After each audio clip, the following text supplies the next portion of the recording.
우크라이나 침공 1주년을 기념한다며 모스크바에서 열린 러시아의 이른바 애국 콘서트. 블라디미르 푸틴 대통령은 물론 수만 명이 한자리에 모였습니다.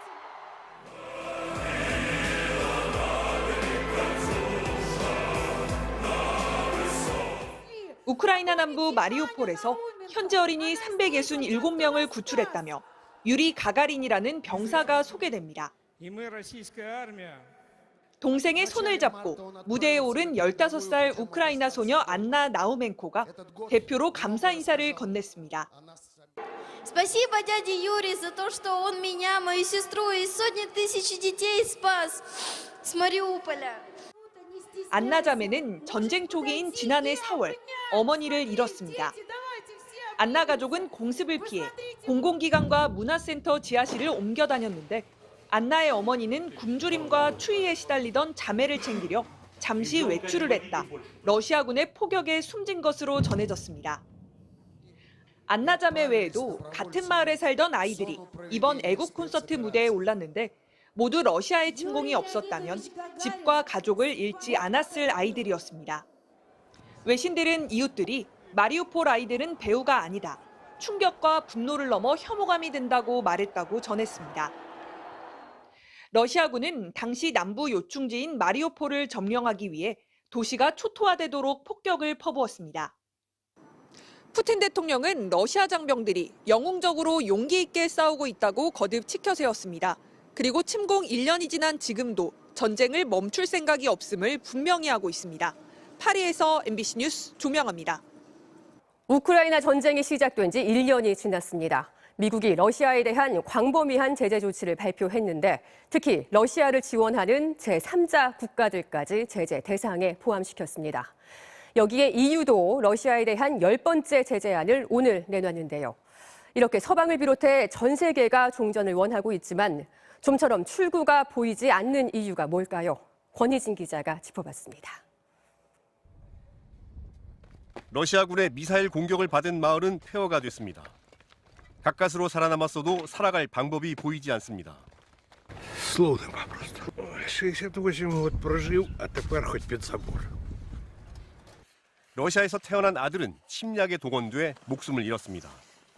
Он, наверное, боялся. И мы боялись. 우크라이나에서는 인구 절반에 육박하는 1,800만 명의 난민이 발생했습니다.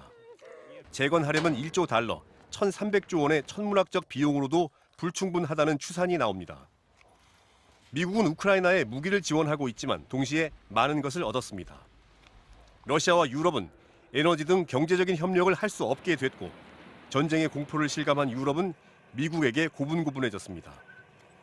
나토 국가들은 군비 지출을 늘리며 미국산 무기로 무장을 강화하기 시작했고 유럽을 벗어나 중국을 견제하는 데에도 동참하게 됐습니다.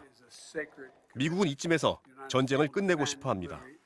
우크라이나에 대한 무기 지원을 지지하는 미국 내 여론은 70%대에서 50%대로 떨어졌습니다. 중국에게도 이 전쟁은 이익이었습니다. 러시아의 원유를 싼 값에 대거 사들여 비축하는 등 경제적 이득이 컸습니다. 게다가 중국은 제재로 고립된 러시아의 필수품 공급처가 됐고 그 결과 유라시아 대륙의 경쟁자인 러시아가 중국에 기대게 됐습니다. 이 둘은 유라시아 대륙의 어떤 패권 측면에서는 경쟁자거든요. 러시아가 패배를 해도 문제지고 우크라이나를 완전 장악해도 문제라고 생각할 거예요. 그렇다고 해서 러시아가 패배해도 큰일인 거죠. 중국은 이제 전쟁의 중재자 역할을 자처하기 시작했습니다. 积极劝和促谈为推动危机解决发挥建设性作用. 막대한 손실을 입었다고 해도 러시아는 우크라이나의 나토 가입을 막아 안보 불안은 일단 해소했습니다. 러시아는 주요 산업 기반이 몰려있고 러시아계가 다수인 동부 지역을 차지하면 승리 선언을 위한 명분은 확보된다고 보고 있습니다. 러시아 측의 현지 전문가들도 동쪽만 차지한다 그러면 러시아는 타협할 수 있을 것이다라고 보더라고요.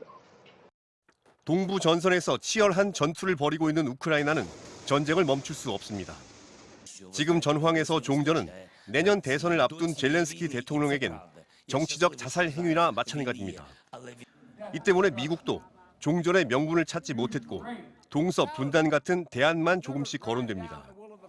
우크라이나는 러시아군을 몰아낼 때까지 싸운다고 밝히고 있어 승산 없는 전쟁을 이어갈 수밖에 없는 비극적인 상황에 처해 있습니다. MBC 뉴스 권희준입니다.